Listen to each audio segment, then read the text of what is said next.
My name is Luna, and I'm 26 years old. 3 months ago, I thought I knew exactly what my family meant to me. I thought I understood the people who raised me, who shaped me, who claimed to love me unconditionally. But sometimes the people closest to us are the ones who can hurt us most deeply. And sometimes it takes a single moment of courage from an unexpected source to show us who we really are. The night that changed everything started like any other family dinner. My fiancé Marcus and I had just announced our engagement 2 weeks earlier. We'd been together for 4 years, and honestly, I'd never been happier.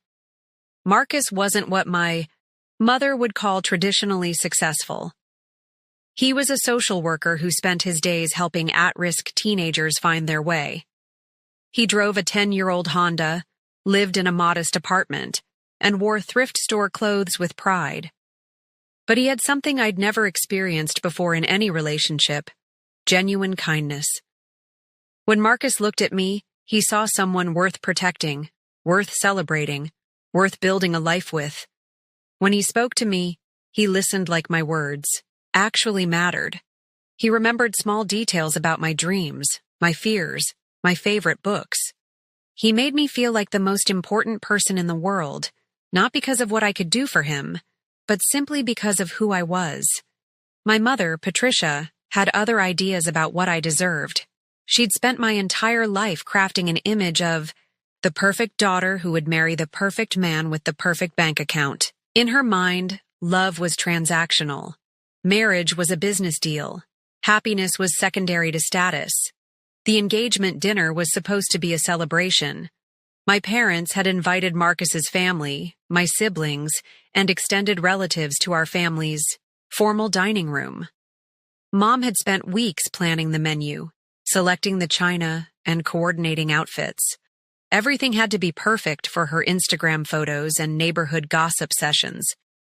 But as I watched her interact with Marcus that evening, something cold settled in my stomach. She smiled at him, but her eyes remained calculating. She complimented his shirt while subtly mentioning designer brands. She asked about his career with the kind of false interest that barely masked judgment. Marcus, bless his heart, tried so hard to win her approval.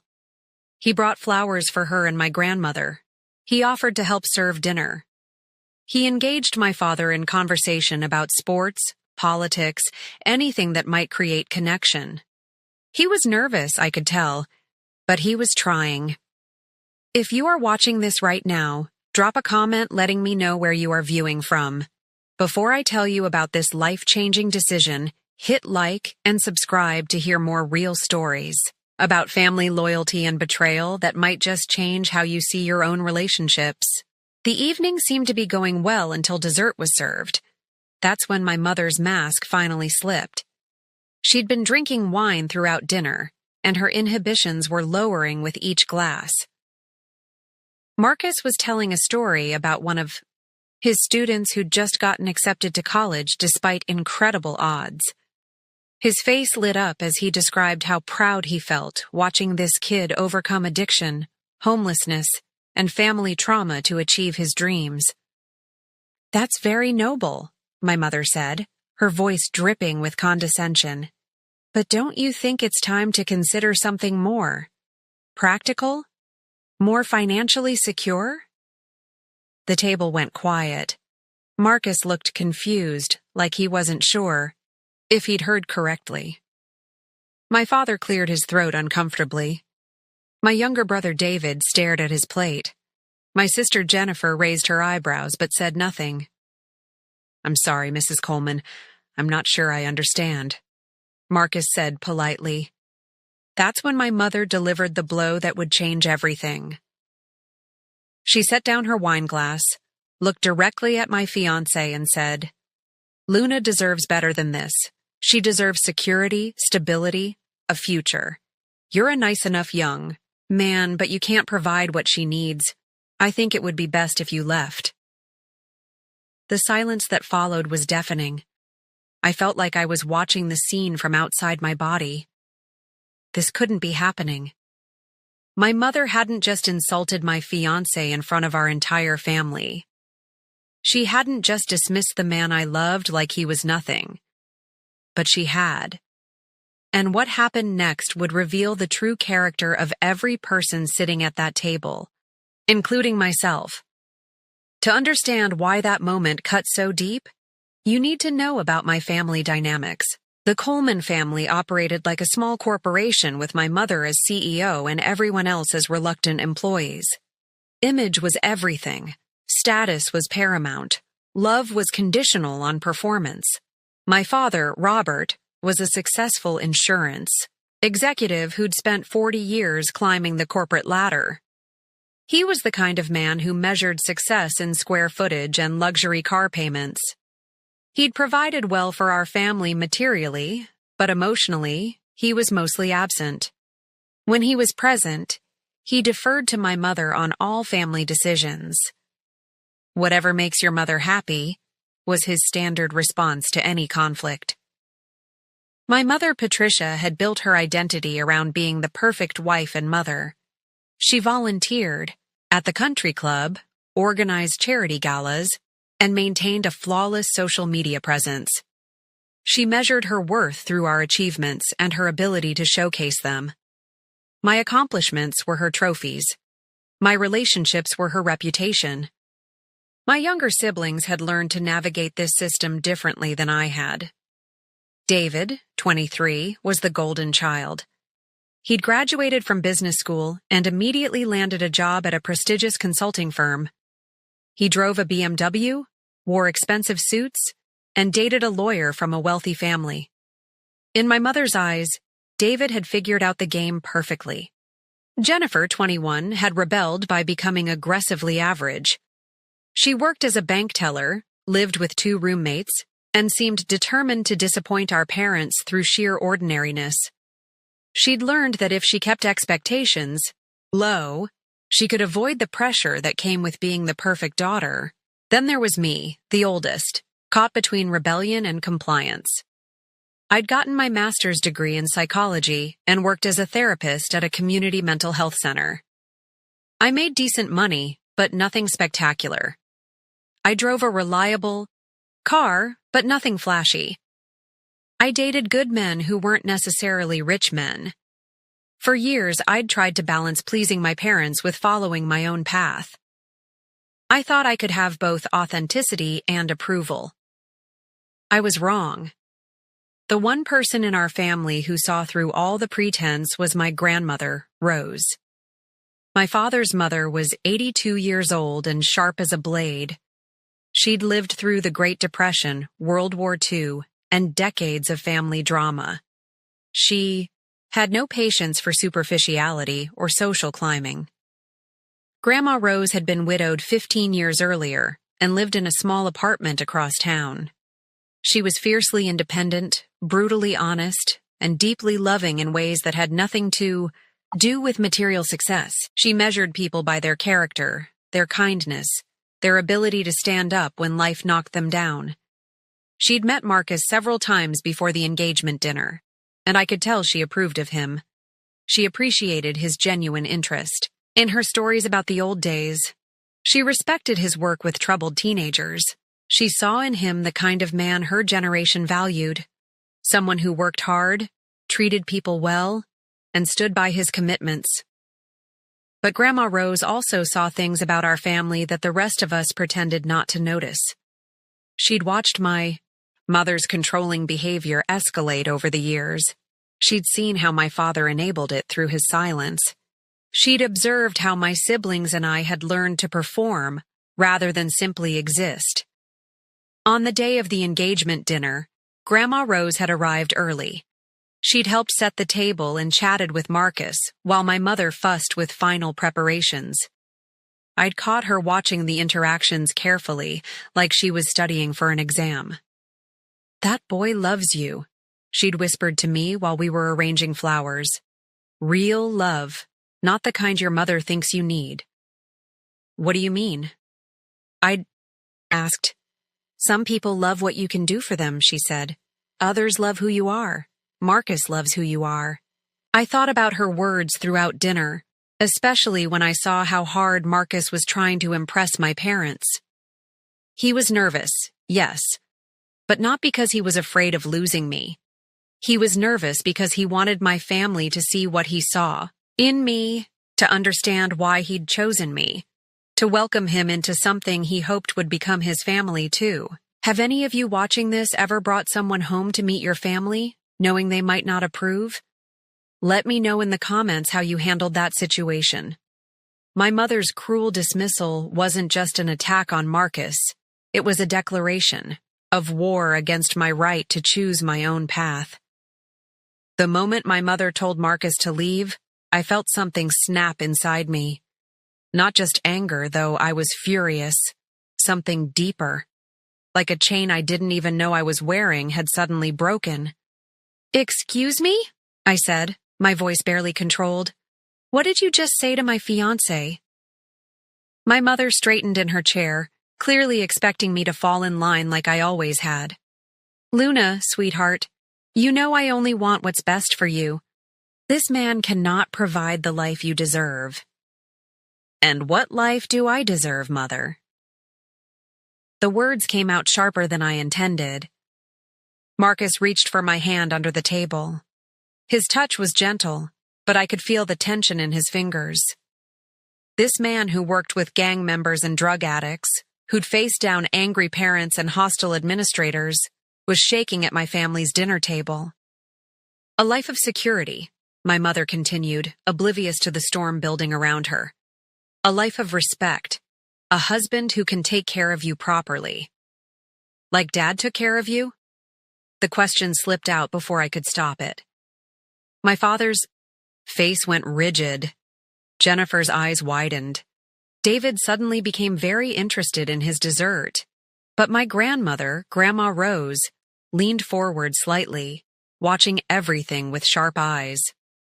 "Your father has provided very well for this family," my mother said, her voice rising. "Provided money? Yes," I said. "But what about emotional support? What about being present for our lives instead of hiding behind work and golf? What about treating his wife like a partner instead of a decoration?" The family tension I'd been ignoring for years was suddenly exploding in real time. My parents' marriage wasn't the perfect partnership my mother presented to the world. It was a business arrangement where my father paid the bills and my mother managed the image. Marcus squeezed my hand. "Luna, maybe we should just go," he said quietly. "No," I said, surprised by my own firmness. "I'm tired of running away from uncomfortable conversations in this family." That's when my brother David decided to contribute his wisdom. "Look, Luna, I get that you love this guy, but Mom has a point. Maybe you should think practically about your future." I turned to stare at him. My own brother, siding with our mother's cruelty. "Practically? Like how you're practically dating Sarah because her father owns 3 car dealerships? That's not fair," David protested. "I care about Sarah." "Do you? Or do you care about what she represents? Because there's a difference." Jennifer, who usually stayed quiet during family conflicts, suddenly spoke up. "Can we just stop pretending? This is about Luna's best interests? This is about Mom's ego. She's embarrassed that Luna's fiancé doesn't fit the image she wants to project to her country club friends." My mother's face flushed red.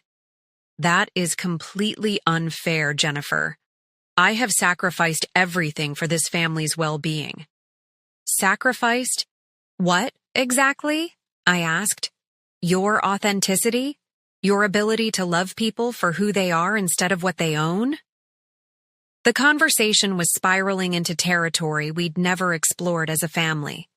All the resentments, all the unspoken expectations, all the ways we'd learned to perform love instead of feeling it, were suddenly on the table. But what shocked me most was watching Marcus through all of this. He wasn't defending himself or arguing back. He wasn't trying to prove his worth or justify his choices.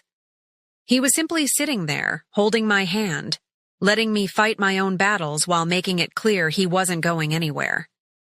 This man, who my mother had just insulted and dismissed, was showing more grace under pressure than anyone else at the table. "Mrs. Coleman," Marcus finally said, his voice steady and respectful, "I understand your concerns about Luna's future. I can't promise her a mansion or designer clothes, but I can promise her respect, partnership, and unconditional love. I can promise her a man who will stand by her when things get difficult, who will celebrate her achievements without taking credit, who will love her exactly as she is." My mother laughed, actually laughed, a sound sharp enough to cut glass. "Love doesn't pay bills, young man. Love doesn't provide security." "Neither does money," a voice said from the end of the table. Everyone turned to look at Grandma Rose. She'd been so quiet I'd almost forgotten she was there. But now she was staring directly at my mother with an expression I'd never seen before. If you're watching this and you've ever had someone stand up for you when you couldn't stand up for yourself, drop a heart in the comments. What happened next changed everything. "Neither does money," Grandma Rose repeated, her voice carrying the weight of 8 decades of life experience, and I should know something about that. My mother's confidence faltered for the first time all evening. When Grandma Rose spoke, people listened. She commanded respect through presence, not pretense. "Rose, this doesn't concern you," my mother said, but her voice lacked conviction. My grandmother slowly stood up from her chair. At 82, she was still tall and dignified, with silver hair and eyes that missed nothing. "Patricia, when you attack a member of this family, it concerns me. When you embarrass a guest in my presence, it concerns me. When you try to destroy your daughter's happiness out of vanity, it absolutely concerns me." The silence was complete. Even the grandfather clock in the hallway seemed to hold its breath. "I've watched this family for 15 years since my husband died," Grandma Rose continued. "I've watched you train these children to perform instead of live. I've watched you measure their worth by bank accounts and status symbols instead of character. And I've kept quiet because I hoped you'd eventually learn what really matters in life." My mother's face was pale now. My father looked like he wanted to disappear into his chair. David and Jennifer stared at Grandma Rose like they'd never seen her before. "But tonight," my grandmother said, her voice growing stronger, "tonight, you crossed a line I cannot ignore. This young man has shown nothing but kindness and respect to your daughter. He works hard at a job that makes the world better. He treats Luna like she's precious. And you want to throw him away because he doesn't drive the right car?" She turned to look at Marcus, who was watching her with amazement and gratitude. "Son, stand up." Marcus stood, still holding my hand. "I want you to know something, Grandma," Rose said to him. "I've lived long enough to see what real love looks like. I had 57 years with my husband, and we started with nothing. We built everything that mattered together: love, respect, partnership, family. The money came and went, but what we built lasted until the day he died." Tears were forming in my eyes. I'd never heard my grandmother talk about my grandfather this way. "Luna," she said, turning to me, "your grandfather was a mechanic when I married him. My parents thought I was crazy. He had grease under his fingernails and wore work boots to church, but he looked at me the way this young man looks at you. Like you're the most beautiful thing he's ever seen. Like protecting your happiness is his most important job." She walked around the table to where Marcus and I stood, her steps slow but determined. When she reached us, she took both our hands in hers.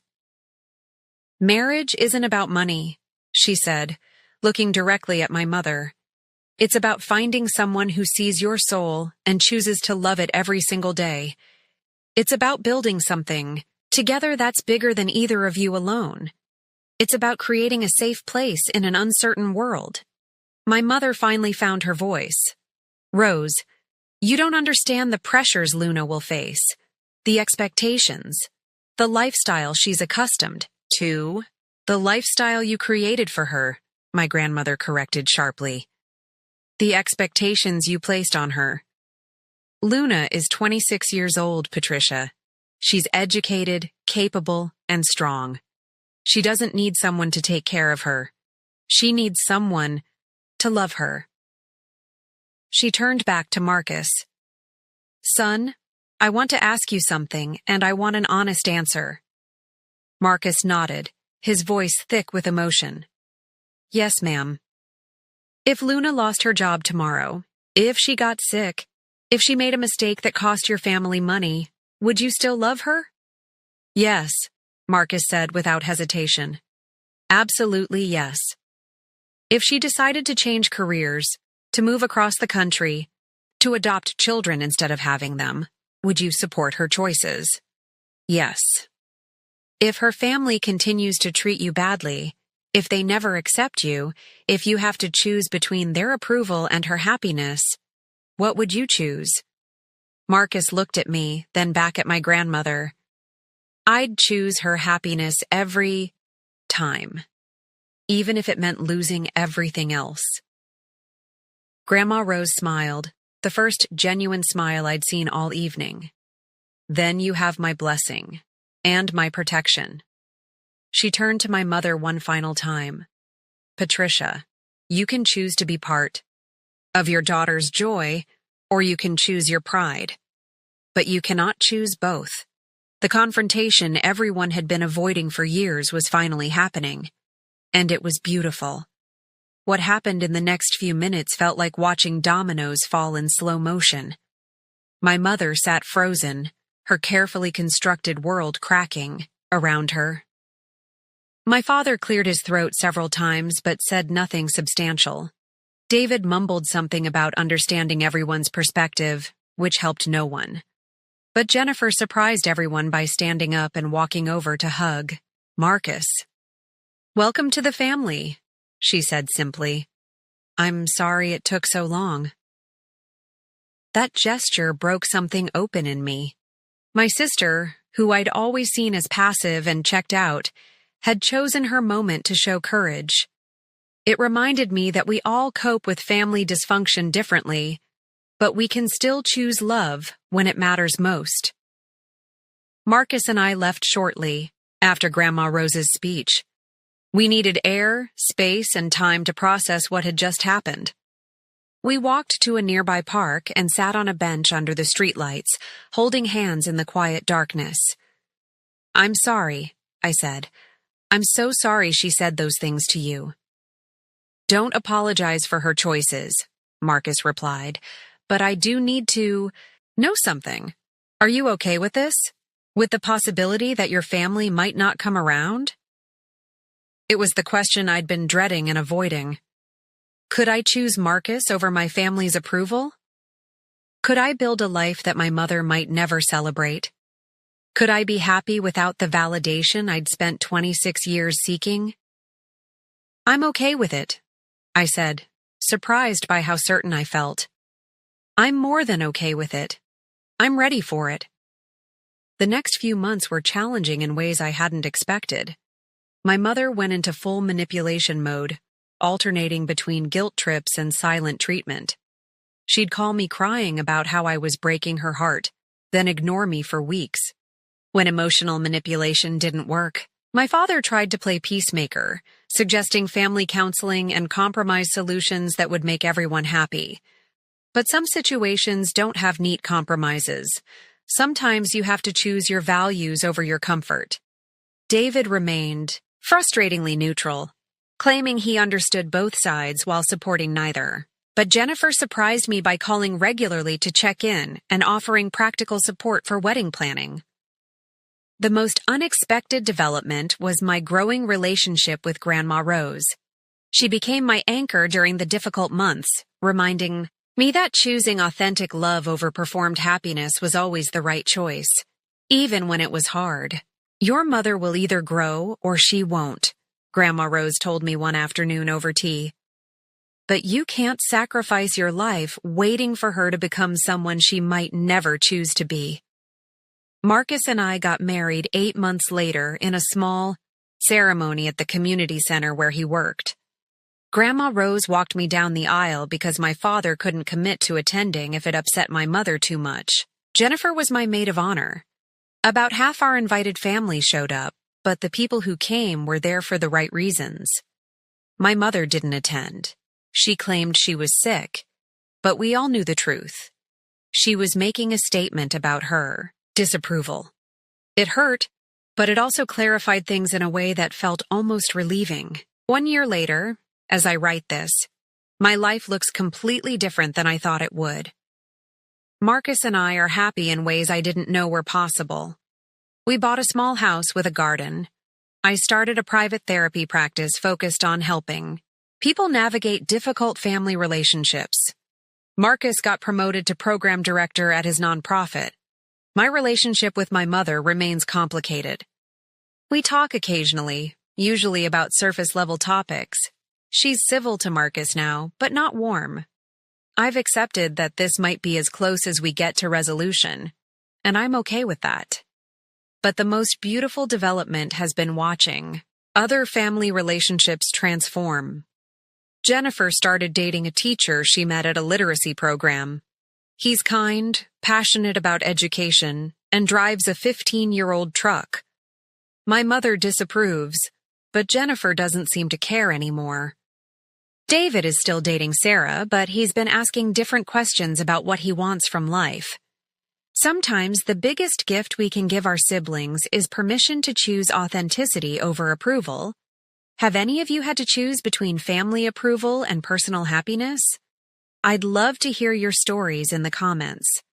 Your experiences. Remind me that we're not alone in these difficult decisions. Looking back now, I realize that dinner wasn't just about my mother's disapproval of Marcus. It was about a much bigger question.